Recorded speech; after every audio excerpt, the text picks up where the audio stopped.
imagine drinking something that was prescribed by your doctor that was supposed to make you healthier, but actually slowly destroyed your body from the inside out? Well, that's exactly what happened with Radithor, a miracle tonic that promised to cure over 150 ailments. Endorsed by scientists and medical doctors, the public, of course, thought that it was safe. Now, one wealthy man swore by the stuff. For years, he drank it religiously. He believed that it was making him stronger, restoring his vitality. But the sad reality is that it was breaking down his body, silently, relentlessly, until something happened that horrified the entire world. This is the true story of Eben Byers and Radithor. 47-year-old Eben Byers had absolutely everything going for him. He was born into a wealthy family, was well educated, a Yale graduate no less.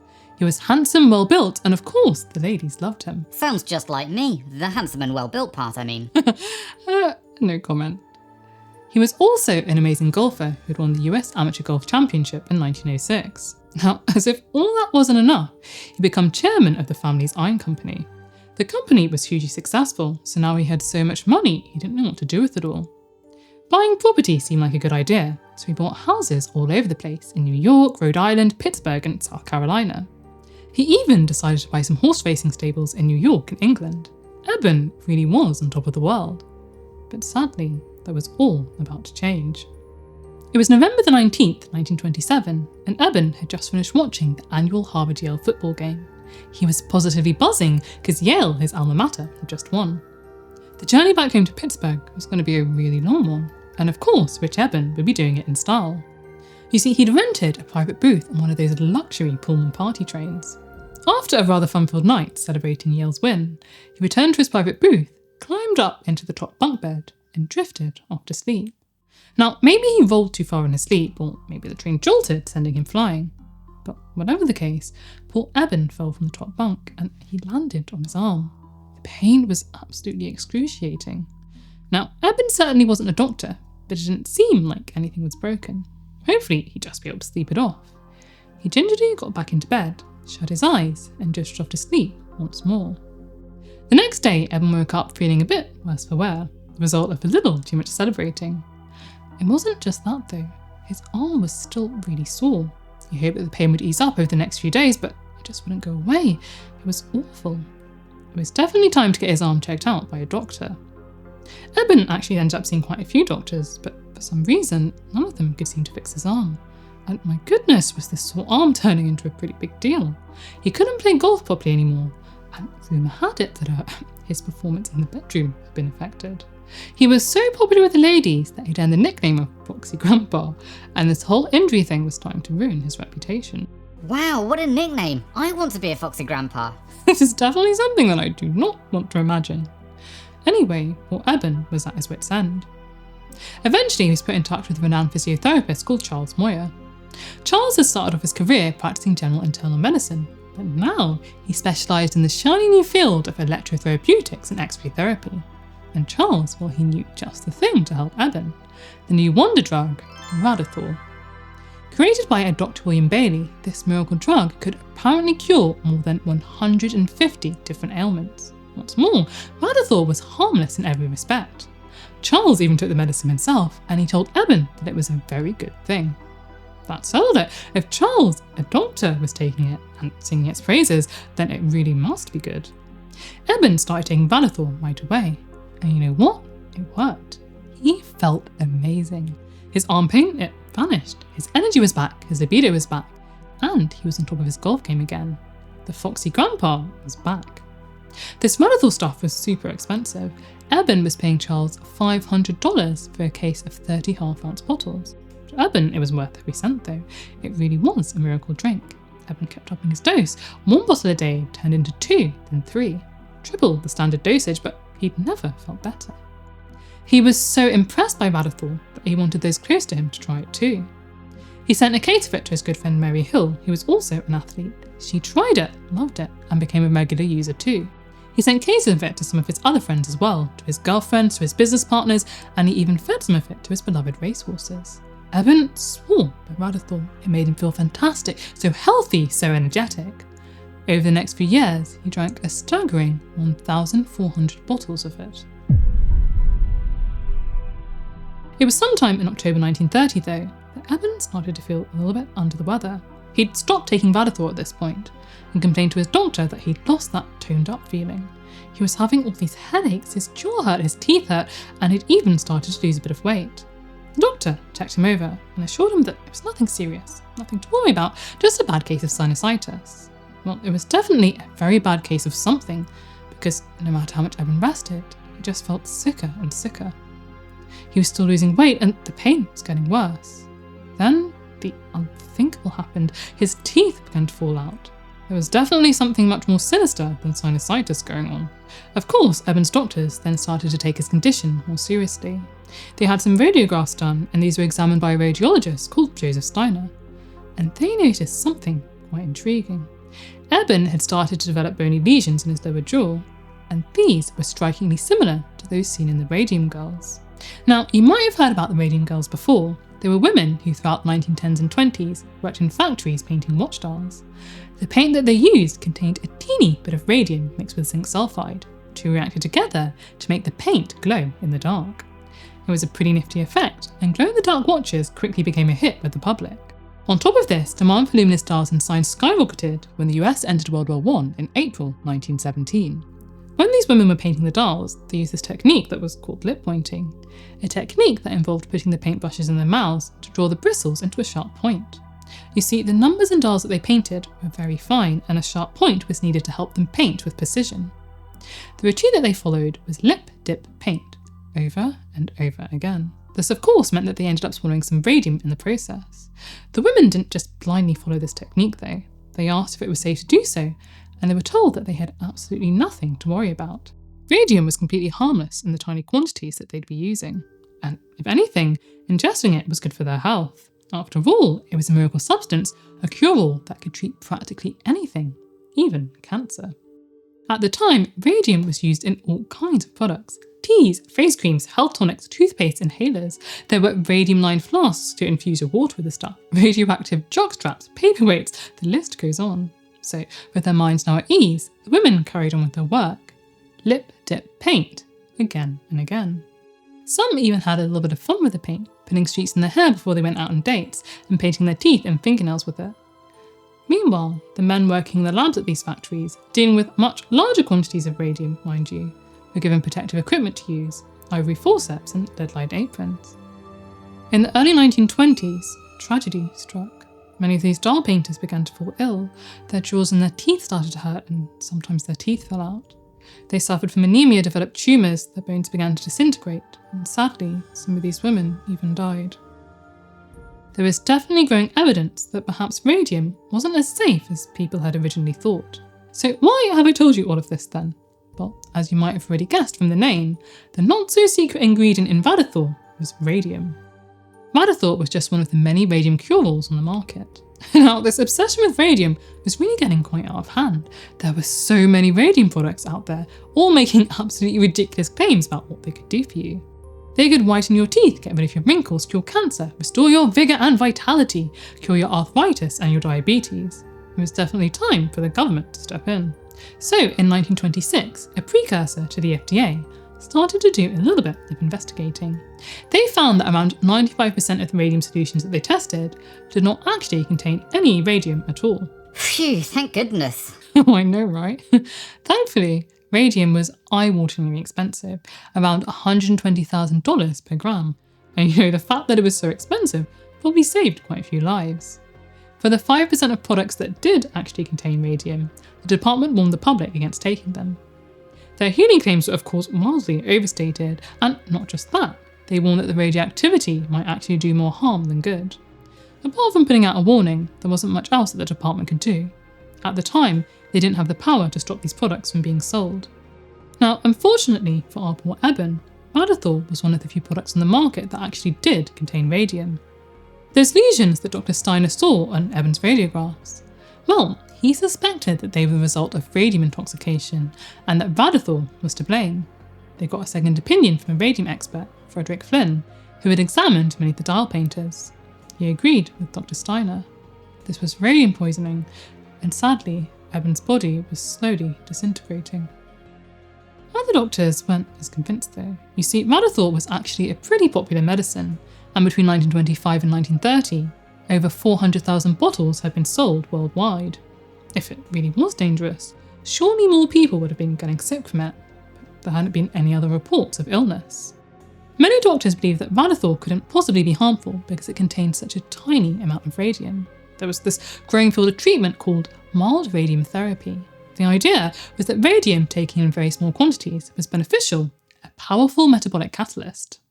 It was thought that radium used in this way wouldn't cause any harm because the small amounts would be cleared from the body before they could accumulate. Unfortunately though, they were wrong. You see, radium is what is known as a bone seeker. Because radium is chemically similar to calcium, your body likes to deposit it in your bones, where it becomes an internal radiation source, wreaking havoc on your body. Now, there was definitely mounting evidence that ingesting small amounts of radium over time could be dangerous. But at first, it was mostly only working class women, the dial painters, getting sick. And that wasn't exactly making front page news. When it did make the news, the dial companies and other radium businesses made sure to downplay any link between radium and ill health. To be honest, that's putting it lightly. These companies, they covered up data, they lied through their teeth. They controlled the narrative. Radium was good for you. At least thanks to them, that's what all the magazines and papers said. Behind the scenes, the Federal Trade Commission had been conducting an inquiry into the various radium cures on the market. In particular, Radithor and its creator, Dr. William Bailey. You see, this William fellow was actually a little bit of a con man. In 1915, he spent some time in jail for his part in a mail order car scam. He claimed to be a medical doctor. Well, of course, he wasn't. He was a Harvard dropout. The only science course he took at uni was geology. Then, in 1918, he was fined $200 for promoting a medicine called Lasigo for superb manhood. Turns out, the secret ingredient was none other than strychnine. Hang on a minute, that's poison, isn't it? Yep, it certainly is. They'd have been much better off taking my sewage elixir. Oh no, not that again. Corgi, this is a different video. We're done with that. Colds cured, wrinkles vanished, balding not anymore. Aches and pains they'll disappear with one single gulp of Gargi's magical fantastical sewage elixir. Don't delay, folks, make sure to grab your bottle today. A miracle in a bottle, ignore the smell. Just ignore that, definitely don't buy that. Anyway, in the 1920s, William started churning out all these products to try and take advantage of the radium craze. None of them were particularly successful, but my goodness did he strike gold when he came up with Radithor. People absolutely loved it. Advertised as perpetual sunshine, who wouldn't want to take it? Interestingly, Radithor's release in 1925 coincided with increased press coverage of the Radium Girls scandal. They were embarking on what would be a long, hard fight for justice. William wasn't just going to sit back and let this scandal hamper his sales though. Oh no. He wrote to several papers saying that there was no proof that radium was to blame for the dial painter's ill health. All these doctors and scientists making these ridiculous claims had no experience whatever in the field of internal radium therapy. He even said that to prove that radium was completely safe, he would take in one single dose the same amount of radium that was used in a dial factory in a month. I highly doubt that he actually went through with this though. As publicity surrounding the Radium Girls dwindled, sales of Radithor steadily increased. Now, William may have been a con man, but he actually wasn't stingy with the radium in Radithor. It contained 1 microgram of radium and 1 microgram of mesothorium mixed with triple distilled water. The price he charged for it though, well that definitely was a con. Firstly, you couldn't just buy a single bottle, you had to buy a case of 30 bottles. Each case contained about $3.60 worth of radioactive materials, and he sold the cases for a whopping $30 each. The doctors who prescribed it could also make a tidy profit. They were allowed to keep $5 for each case sold. Charles Moyer, Eben's physio, was making an absolute killing. Apparently he charged his wealthy clients $500 a case. By 1930, the FTC's investigation into Radithor was progressing quite nicely. They filed an official complaint against William's company, Bailey Radium Laboratories, for using false and misleading statements in their advertising of Radithor. The FTC hearings began in August 1930 and they lasted for quite some time. William, of course, stood by his product. He argued that lots of physicians and government officials praised the healing properties of radium. Opinion on radium was definitely split. Several scientists and medical doctors spoke at the hearings, some in defense of radium as a cure, others warned that it was dangerous. For some reason, the hearings were put on hold for a whole 10 months. Then in September 1931, the FTC called Eben to testify. Sadly, by this point, Eben was deathly ill. An FTC lawyer travelled to Eben's Long Island mansion to take his testimony. The sight they were confronted with was shocking, truly devastating. They reported that a more gruesome experience in a more gorgeous setting would be hard to imagine. We went to Southampton, where Byers had a magnificent home. There we discovered him in a condition which beggars description. Young in years and mentally alert, he could hardly speak. His head was swathed in bandages. He had undergone 2 successive jaw operations, and his whole upper jaw, excepting 2 front teeth, and most of his lower jaw had been removed. All the remaining bone tissue of his body was slowly disintegrating, and holes were actually forming in his skull. Eben's good friend, Mary Hill, was also suffering. She was severely anemic and had been bedridden for a long time now. Just like Eben, the bones in her face had started to disintegrate. Sadly, Mary passed away from radium poisoning in October 1931, aged just 44. The FTC finally issued a cease and desist order against Bailey Radium Laboratories in December 1931, but for Eben and Mary, this was too little, too late. Eben's condition continued to worsen. He'd lost so much weight. He was down to just 92 pounds. His skin was yellow, his bones were disintegrating. There was nothing any doctor could do to save him. On the 31st of March 1932, Eben passed away at the age of 51. Having been exposed to enough radium to kill 3 people, his remains were highly radioactive. He was laid to rest in a lead-lined coffin in a cemetery in Pittsburgh. Eben's death was dramatically reported in the papers. It was front-page news. His cause of death was stated as radium poisoning from drinking Radithor. It was a big shock to the public. Despite everything that was going on with the Radium Girls, most people still thought that radium was safe. Even the mayor of New York had up until this point been using radium products and, despite the news, was at first a bit reluctant to stop. The press hounded Eben's physiotherapist, the one that had prescribed him Radithor, and William Bailey, the creator of Radithor, for comment. Shockingly, or not so shockingly, I don't know, Eben's physiotherapist was adamant that Radithor wasn't to blame. He was convinced that the cause of death was a combination of blood diseases which had induced gout. He also said, "I have taken as much or more radium water as Mr. Byers took, and I am 51 years old, active and healthy." Unsurprisingly, William Bailey defended Radithor too, saying, "I have drunk more radium water than any man alive, and I have never suffered any ill effects." William was never prosecuted for Eben's death, and he went to his grave still believing in the benefits of mild radium therapy. This was despite dying from bladder cancer in 1949 at the age of 64. It would turn out that William really did drink a lot of radium water. When his bones were exhumed for a study, almost 20 years after his death, they were still radioactive. Though this is a tragic story, Eben's death wasn't in vain. It brought the radium craze to a screeching halt. The dangers of radium were now laid bare for all to see. Because he was such a prominent figure, everyone took notice. The FDA issued more warnings about radioactive products and began lobbying for greater regulatory powers. Radioactive products were pulled from shelves. There was more research into the effects of radium on health, and the American Medical Association would remove the internal use of radium from its list of new and official remedies. Now, although this video is technically about Eben and Radithor, I can't leave out the legacy of the Radium Girls. Their brave fight for justice led to safer working conditions, helped advance workers' compensation rights, and helped pave the way for the formation of the Occupational Safety and Health Administration. Their sacrifices combined with Eben's have truly saved countless lives. Thanks to them, we have safer workplaces, stricter regulations, and hopefully a greater awareness that we really can't accept what companies say without questioning it. Their lives, though cut short, they left behind a legacy that still protects us to this day. If you got something from this video, Gargi and I would really appreciate it if you liked and subscribed. Stay safe, definitely do not buy Gargi's sewage elixir, and I hope you have a magnificent day.